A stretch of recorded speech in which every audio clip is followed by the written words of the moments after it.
History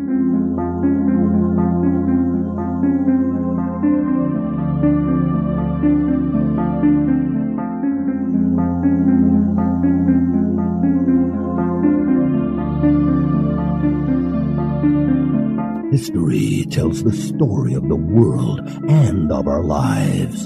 Sometimes that history goes bump in the night.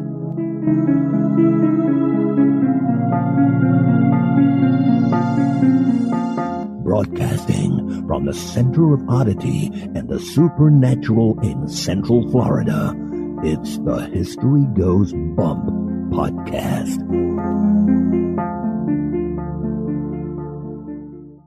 Hello, you spectacular people. Welcome to History Goes Bump Redux. I am your host, Diane. And this is Kelly.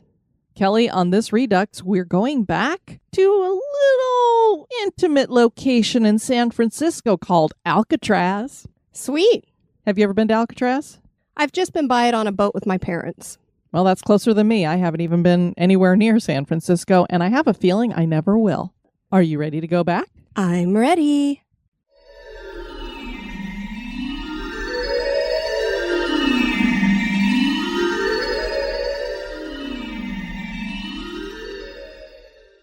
About 1.5 miles off the shores of San Francisco, California, lies a rocky island with an infamous name, Alcatraz. Many people know it by its nickname, The Rock. Some of the most notorious criminals in American history were sent to the prison built on this island because of the impossibility of escape. But long before infamous criminals like Al Capone, Machine Gun Kelly, and Robert Birdman Stroud called Alcatraz home, there was a lighthouse and a military prison here. Many desperate souls wiled away their lives on Alcatraz Island, and many of those souls seem to have stayed. Some claim a portal exists on the island. Join us as we explore the history and hauntings of Alcatraz.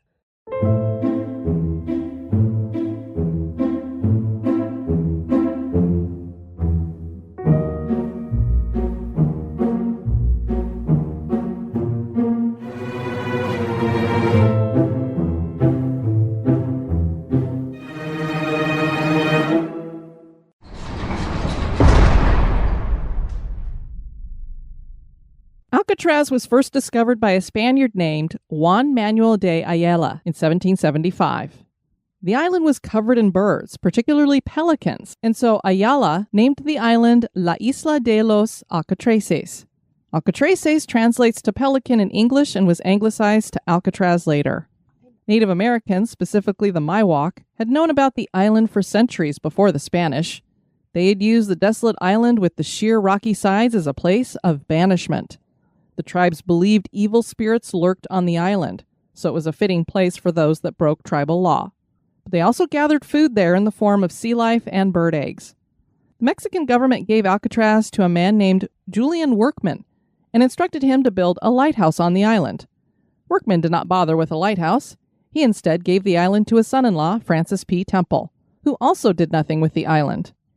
In 1847, the governor of California, John Charles Fremont, bought the island from Temple so that the government could build the lighthouse. That lighthouse was completed in 1853, but the Fresnel lenses were not installed until 1854, and the lighthouse was lit for the first time. In 1853, the island was fortified by the Army Corps of Engineers. The island was a natural defense for the bay, and it was decided that a fort should be built upon it. They called it Fort Alcatraz, and it housed 200 soldiers and 11 cannons. Work on the fort had been arduous, and no one is exactly sure how the team of 35 workers came and went from the island on a daily basis. Construction was hampered by the rock of the island as it crumbled easily. A plan to build a ditch around the fort was ditched as well. I love how you put that. When it was discovered, it would make the island unstable. Costs rose as the fort was extended to compensate for instability. The buildings were built from sandstone at first because brick was hard to come by in the West. Bluestone, also known as granite, was considered for material as well. In the end, Alcatraz was built mainly from sandstone, concrete, and brick, while the granite was used for the South Battery. In 1857, the first fatalities occurred on the island. 2 workmen were buried under a massive landslide. 77 years of military administration began at Alcatraz starting in 1859. During the Civil War, Alcatraz was used as an armory to keep weapons out of Confederate hands. 85 cannons were also installed at the fortification. The fort had its first stint as a military prison for Confederate sympathizers and privateers at this time. In 1870, portions of Alcatraz were flattened in an attempt to level the island and build underground tunnels and magazines. After starting this plan at the southern tip of the island, it was abandoned as an impossibility. The entire complex was revamped and restored from 1869 to 1876, and it took on permanent use as a military prison. The Spanish-American War caused the prison population to burgeon. Later, some civilian prisoners were brought to Alcatraz because of the 1906 San Francisco earthquake. This was a minimum security prison at the time. The concrete main cell block that we all know today was started in 1909 and completed in 1912. In October of 1933, the military handed over Alcatraz to the Bureau of Prisons, and it became a civilian prison at that time. Because of the location of the jail on the rugged island, it was decided that the prison was well suited for the worst offenders.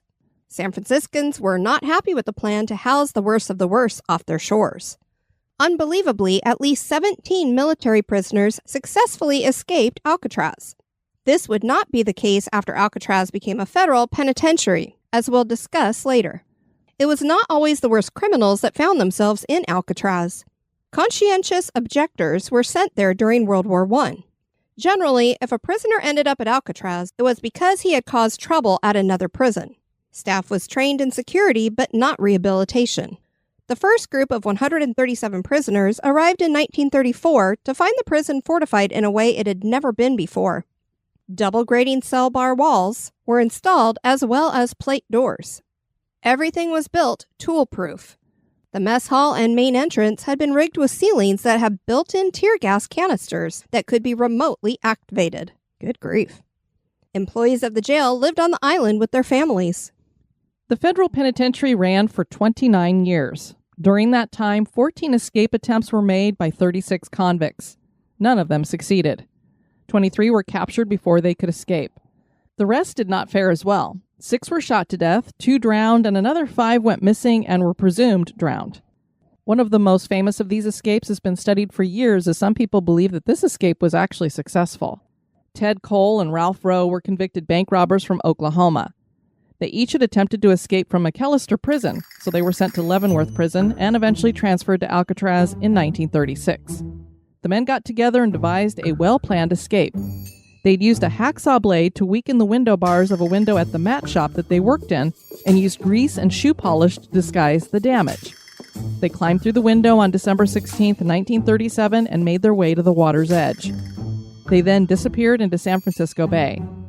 They were declared missing, but stories came out 4 years later reporting the men were seen in South America. And then the other, which is an even more well-known prison escape, happened in June of 1962. This was Clarence Anglin, John Anglin, and Frank Morris. And it was late on the night of June 11th or early in the morning of June 12th that the 3 men, they'd made papier-mâché heads of themselves and put them in the bed so that the prison guards wouldn't know that they'd gotten out of their beds. Right. So every time they came by to check, they thought there was somebody in there. There were actually 4 men who were going to make the break, but only 3 of them actually went through with it. And what they did is they widened the ventilation ducts beneath their sinks because they had cells that were right next to each other.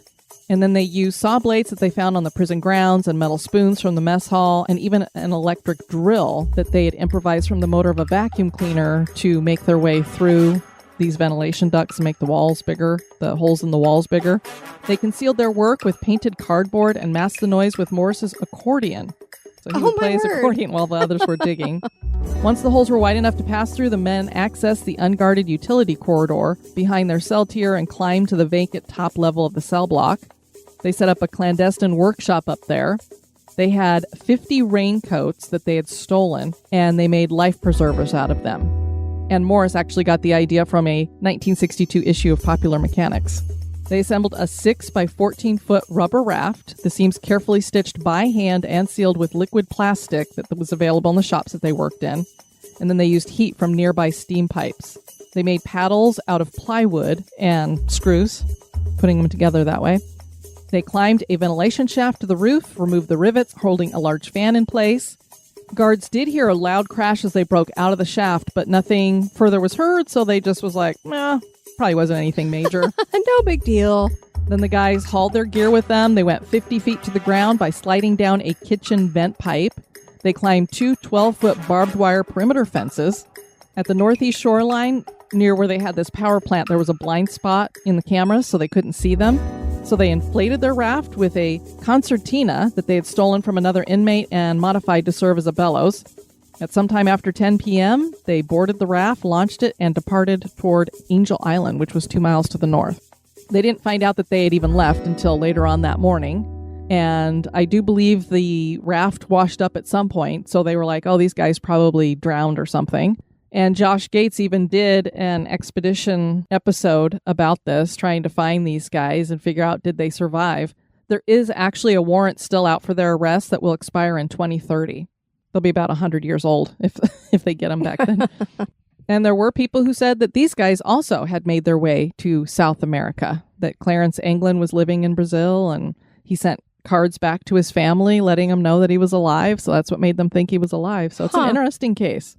Many infamous gangsters spent time in Alcatraz. Everybody knows that Al Capone spent time there, but there was also Machine Gun Kelly, Mickey Cohen, Alvin Creepy Karpus, and James Whitey Bulger. Capone had been a master manipulator when it came to prison, and he managed to get lots of extra perks, including furnishings for his cell. This was not the case at Alcatraz. Capone was prisoner 85 AZ, living in cell B-181. There were no special privileges. Capone spent 4.5 years at Alcatraz and was even stabbed while there. He told the warden one day, "It looks like Alcatraz has got me licked." His syphilis became symptomatic in the latter part of his stay at Alcatraz. And now a little break for a word about one of our sponsors.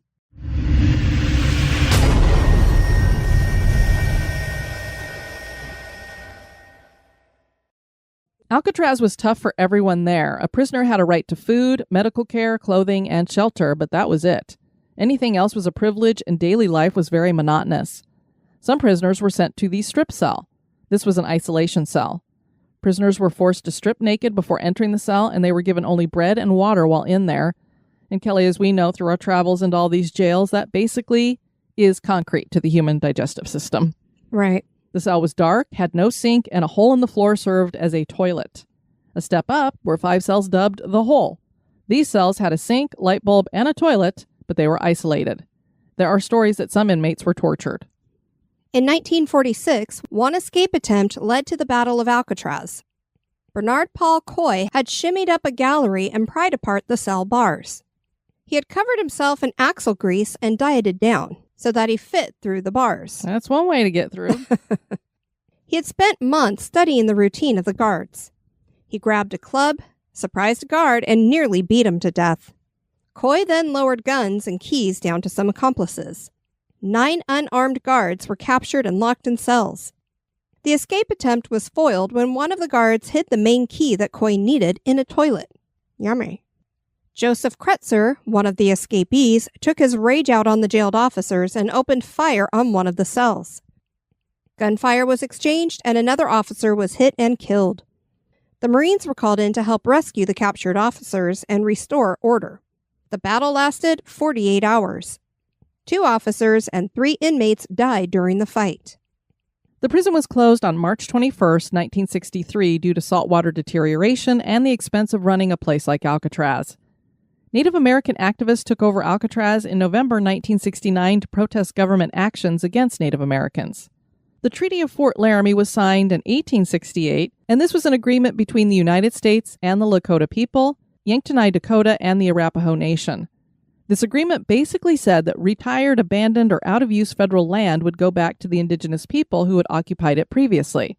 Since Alcatraz had been shut down, Native Americans decided they should take a stand and occupy it with the treaty as their support. The protest was led by Lynetta Means and Richard Oakes. They occupied the island with 87 other Native Americans and some of their supporters. The protest lasted for 19 months. At the height of the occupation, there were 400 people. In May 1971, the government cut off power and telephone service to the island, and a fire broke out shortly thereafter, destroying multiple buildings. Without power and water and lack of support, the occupiers finally gave up. But it definitely left a legacy. The apartments and other housing units were reduced to rubble after the protests to prevent future use by activists. In 1972, Alcatraz became part of the Golden Gate National Recreation Area. Tours are offered of the jail and island, although none of them are specifically ghost tours. There are evening ferry trips and tours, though. Alcatraz is thought to be one of the more haunted prisons in America.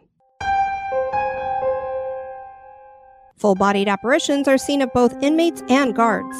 The smell of smoke permeates corridors every so often. The corridor where the escaped inmates holed up during the Battle of Alcatraz is the scene of hauntings witnessed by park employees. They claim to hear clanging, and when they enter the corridor, the noise stops. It resumes when they walk away. Once, when the warden was giving a tour, sobs could be heard and a cold wind blew by the group. The warden did not believe in ghosts, but he could not explain what had caused the weird experience. A prisoner was locked up in the hole in cell 14D sometime in the 40s. Guards heard him screaming, and when they checked on him, he begged to be taken out of the cell. He claimed he had seen something with glowing eyes. The guards did not believe him and left him in the cell, ignoring his incessant screaming throughout the night. Eventually, he quieted down. The next morning, the guards found him dead with an expression of terror frozen on his face. An autopsy revealed he had been strangled. No guard claimed responsibility. The next day, when a head count was taken, there was an extra inmate who later disappeared. Cell 14D is often cold, and people claim there's an oppressive feeling within the cell. A.B. Moldowitz was a gangster who was locked up in cell block C.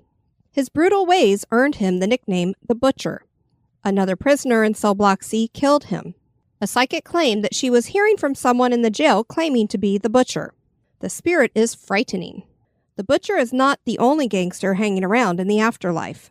Al Capone gets around quite a bit, and Alcatraz is apparently another one of his haunts. Al liked to play his banjo in the shower room. Visitors and employees sometimes hear the strumming of a banjo when near the shower room.